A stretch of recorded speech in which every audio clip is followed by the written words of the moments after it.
3 years after writing to Albert Einstein to arrange a scientific demonstration pertaining to the existence of a hitherto unknown source of power of no previously recorded origin, Wilhelm Reich composed a letter to his longtime friend A.S. Neil, the renowned Scottish educator.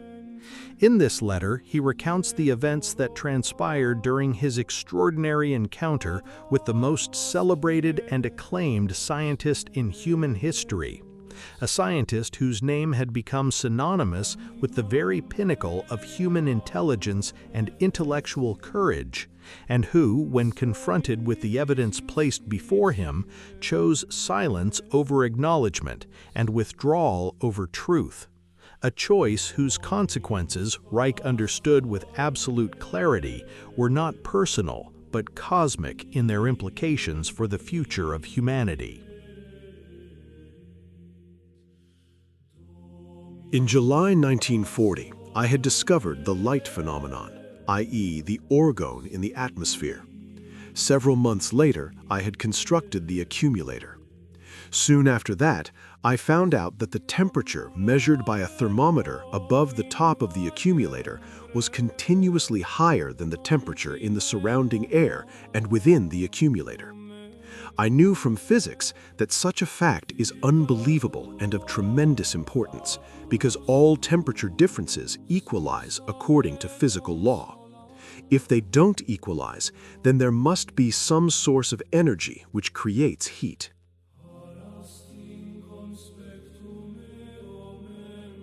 What this discovery signified was nothing less than the dismantling of the known laws of physics founded upon entropy as the ultimate and authoritative scientific fact, reducing them to the status of theory.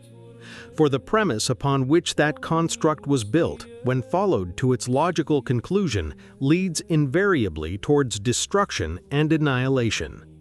Yet at precisely that threshold, an element intervenes, entering that which is under decay, regenerating it, reviving it, and granting it continuation in ever more enhanced and empowered states of existence.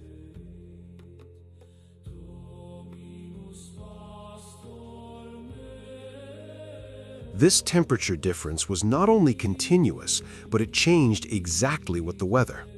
When the sun was shining, it was high, up to 2 degrees, and when it was raining, it disappeared nearly completely. The curves I obtained were completely in accordance with electroscopic measurements of the energy concentration within the accumulator. The electroscope, too, showed strong concentration in sunny weather and a great diminishment in rainy weather.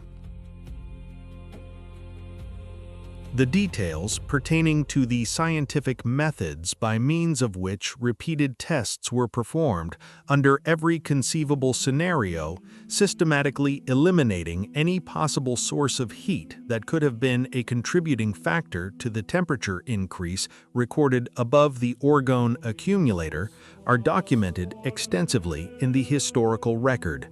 A link to this documentation can be found in the description of this video below. I realized the exceedingly important quality of this finding. I wrote to Einstein to have a talk with him. He answered he would be glad to discuss it. I went to him one day in January 1941 at 3:30 p.m., and we had a rather exciting discussion about the orgone continuously until 8:30 in the evening. I explained to him the main features of the bionist disintegration of matter and the discovery of the orgone radiation first in the Kappa bions and then in the atmosphere, as reported in my articles in the journal. Not only was every single fact new to him, but he became increasingly interested and excited. Otherwise, he would not have listened nearly 5 hours. To be granted not only the opportunity to personally demonstrate a new discovery to the most renowned scientist on Earth, but to be listened to with careful attention and genuine understanding across the full complexity of the subject brought to his attention for over 4 hours was itself a testament to something beyond mere professional courtesy. Within that sustained and engaged attention, an element of personal investment was unfolding, and with it, the honor inherent to a true scientific exchange conducted in the highest spirit of the discipline. Wilhelm Reich understood this active and prolonged engagement with a matter of the most exceeding urgency and complexity. The fact that a new source of power had been discovered, of no previously known origin and limitless in its life-affirming quality, as a signal of genuine interest and as the prospect of cooperation from the most powerful scientific mind on Earth. I did not tell him about the temperature differences, which I knew was an unbelievable fact for a physicist, until I had shown him the rays in the organoscope which I had brought with me. And now please be attentive. We put out the lights in the room, and I gave him the organoscope and showed him how to use it. We waited about 20 minutes to accommodate the eyes. Then he looked through it through the window and he exclaimed, amazed, "Yes, it is there, I can see it." He looked again, and he said, "But I see the flickering all the time. Could it not be in my eyes?" Einstein's initial reaction upon witnessing the radiation being emitted by the concentrated life energy within the Orgone accumulator was one of unmistakable surprise and affirmation. This immediate and unguarded response, arising from within the physical sensory organization of a scientist who represents the ultimate reference of objectivity, a mind capable of reducing the very concepts of time and space to a mathematical formula, was not the product of misunderstanding, nor the result of misinterpretation. It was a genuine, spontaneous reaction of the organism itself, unimpeded by the interference of any subsequent doubt, by the weight of institutional allegiance, or by the profound personal and professional consequences that an open acknowledgement of what he had witnessed would have inevitably carried, consequences whose magnitude, in the world as it was then configured, no scientist of his standing could have faced without cost. That first unguarded moment of surprise and affirmation was the truth. Everything that followed was the price of suppressing it.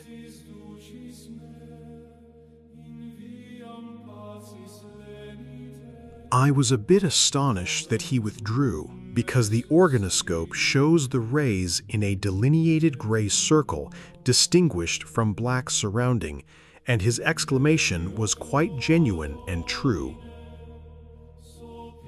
Wilhelm Reich did not quite understand Einstein's following doubt after the initial exclamation of surprise upon the witnessing of the life energy's radiation undulatory mist-like movement, when he asked, "Could it not be in my eyes?" Since the fact that you cannot magnify impressions in the eye, but you can magnify objective rays, was clearly demonstrated to him, right then and there. This was to be the first hint in sight of a complicated, twisted, altogether fraudulent system of institutional fraud, the voice of which was Einstein himself. A system that was in charge of what was to be suppressed and what was to be promoted.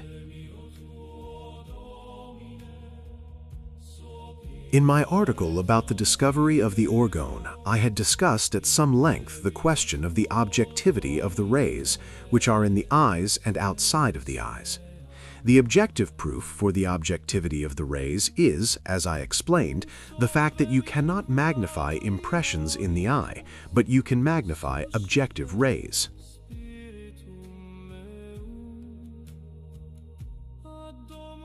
The enormous significance of the existence of the life energy's radiation, as already established, lay in nothing less than the abolition of the second law of thermodynamics as a definitive and absolute fact.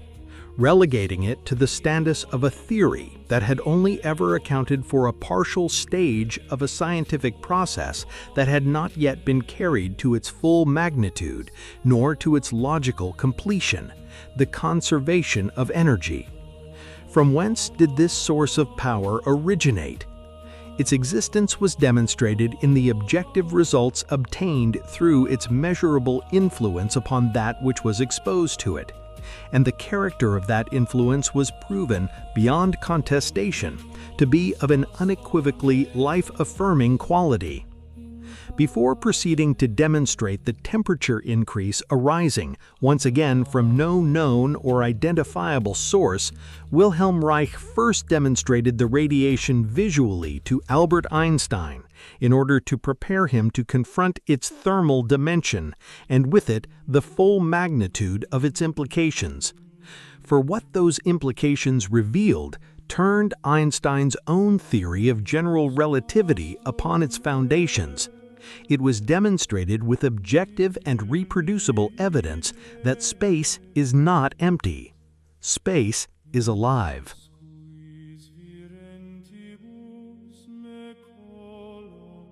Einstein asked me what else I had observed. Then I told him that I hesitated to tell him about another phenomenon I had observed because he would not believe it. Then I told him about the existence of the continuous temperature difference between the air above the top of the accumulator and within the accumulator and the free air. To that he exclaimed, "That is impossible. Should it be true, it would be a great bomb," verbally. He got rather excited, and I too. We discussed it sharply, and then he said that I should send him a small accumulator, and if the fact were true, he would support my discovery. Before departing, I told him that now he could understand why people were saying that I was crazy. To this, he said, "I can understand all right."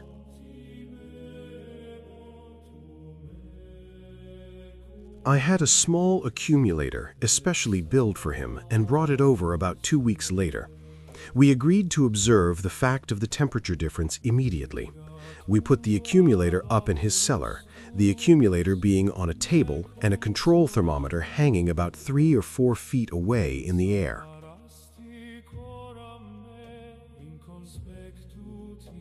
Having witnessed the visual manifestation of the orgone, the life energy's radiation as concentrated within the orgone accumulator, Einstein turned to Wilhelm Reich and asked what else he had observed in relation to the discovery. It was a remarkable question in itself, for it already revealed a correct and instinctive assumption on Einstein's part that the visual manifestation of this newly discovered radiation was not an isolated phenomenon, but carried with it further implications yet to be disclosed. A mind of Einstein's caliber had immediately grasped that what he had witnessed was not the totality of the discovery, but merely its first visible dimension. This was precisely the moment Wilhelm Reich had been anticipating, the natural opening through which to introduce the existence of the temperature differential recorded above the orgone accumulator. A thermal anomaly arising from no known or identifiable source, a fact whose significance Einstein himself immediately recognized, declaring it to be nothing less than a bomb in physics, should he prove capable of witnessing and confirming it for himself. After some time, he and I could both see that the temperature above the accumulator was higher by about 1 degree than the temperature of the air.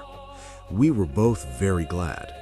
He wanted to keep the accumulator for about 2 to 3 weeks and then write to me. He said he wished to observe the continuity and the average of the temperature difference. After about 10 days, he wrote me a letter.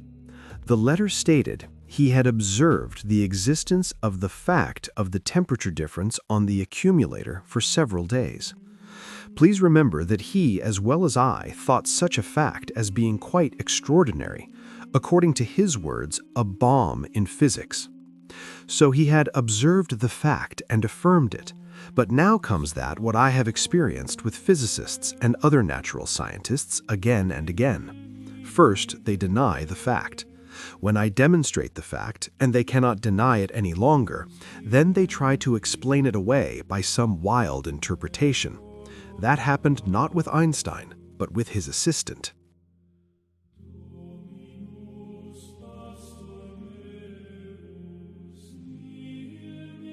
The assistant in question was Leopold Infeld, a Polish physicist that was to be expelled from Canada due to his ties with communism.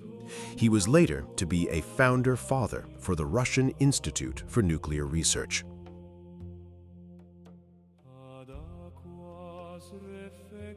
I stress again the fact that the possibility of a continuous temperature difference without any visible source of heat seemed impossible to Einstein. Well, now it comes. The assistant, apparently some wise guy, knew all the answers.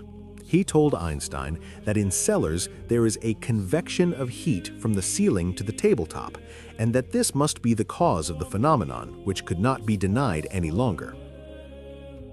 Now, it is a law in scientific research that when you have to confirm a fact and you propose a different explanation of the fact, you are obliged to control your own objection. Einstein's assistant did not do that. He simply objected without proof.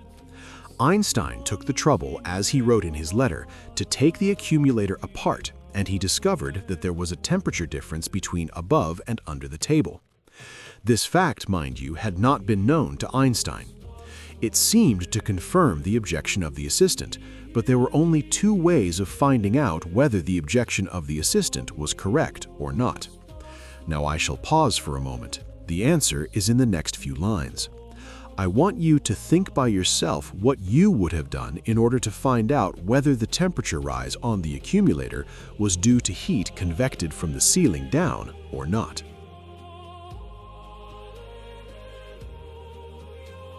Here is the experimental answer. You take simply the control thermometer, which was in the free air, and you put it above the table in the same height as the thermometer above the accumulator. If the temperature difference is still there, then it cannot be due to the warmth from the ceiling. This is true. I had measured with both thermometers above the table for months, and the temperature difference was always there. But this experiment is still not pure, because the ceiling of the room is still there. Thus, we have the possibility B, to arrange the experiment so and to measure the temperature above the accumulator in a way that no ceiling interferes. In February, 2 days long, I had put an accumulator in the open air into the soil. The ceiling was eliminated, and thus the argument of the assistant. I measured the temperature of the air above the accumulator in the surrounding earth and in the air. Not only was the phenomenon still existent, but more. In the closed room, the temperature difference, as confirmed by Einstein, was several decidegrees, 3 to 5 or 7 average. In the open, the difference climbed up to 10 degrees and more in the sunshine, and 20 decidegrees, that is 2 degrees, in shadow and cold. The ceiling was not there anymore, but the fact of the temperature difference was still there.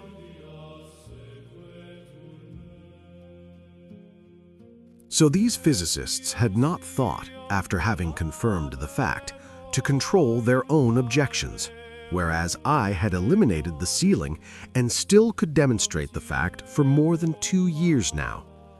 I wrote the whole story to Einstein, feeling uneasy about this great physicist not having thought of the simple measure to control the fact in the open air himself. Einstein did not answer to this clear-cut elimination of the objection.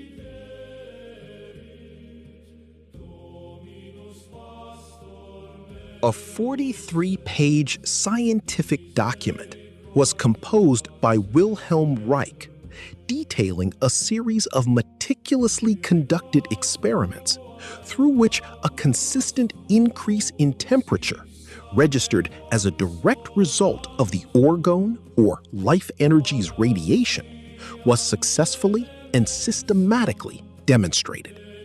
The experiments were carried out under every conceivable condition, each scenario specifically designed to eliminate any possible external source of radiation or heat that could have influenced or compromised the recorded readings, leaving no honest avenue of alternative explanation open.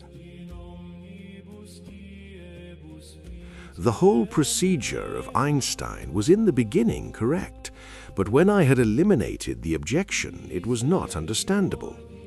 I could only assume that some crookish friend of mine from Vienna had, through the rumors put into the world about me, destroyed this great chance.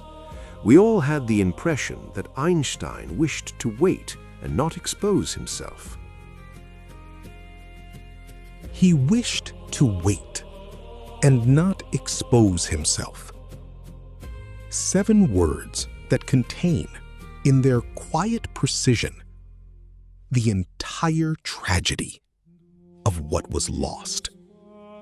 Not for Reich alone, but for the whole of humanity.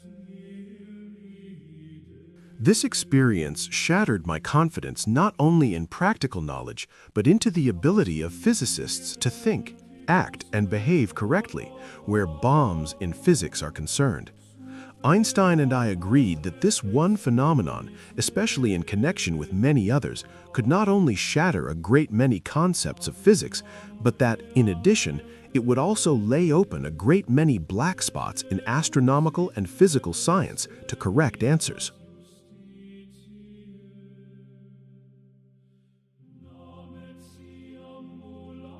So they sit there quietly and are watching, without taking responsibility, my deadly difficult struggle to put the things across. Wilhelm Reich believed in Einstein, and in the compassion of his understanding of human nature, he attributed Einstein's silence to reservation. For to acknowledge the truth he had witnessed would have meant turning his own life's work upon its head, the very work that had made him the most celebrated scientist in human history. Yet, however understandable the weight of that cost, there exists a threshold beyond which reservation becomes something of an altogether different character. It becomes, by its silence, participation in the lie. And participation in a lie, however passively rendered, carries the full weight of complicity in everything that lie was designed to conceal. When, after a decade or two, I shall have succeeded and be worn out from frustration, human disappointment, and economic and psychic strain, then they will come. I am sure of that. But I doubt whether I shall accept it then. Einstein is very cautious. I do not doubt that he knows that I am right. He had seen the radiation in the organoscope, and he had seen the temperature difference in his house, and he was informed about the much greater creation of heat in the open air without a ceiling. He knows well it is a bomb. He also knows about the results in cancer obtained so far. You understand now my attitude toward physics and physicists in general. I want you now to join my standpoint that there are no authorities in Orgone physics anywhere, that the fight is hard, and that I am on my own. But the facts are coming through slowly. On behalf of the conscientious and extensive proofs I have given, most of which are not published yet, the matter is especially hard and difficult because the discovery of the orgone is overthrowing a great many wrong assumptions and emerging theories in the physical world.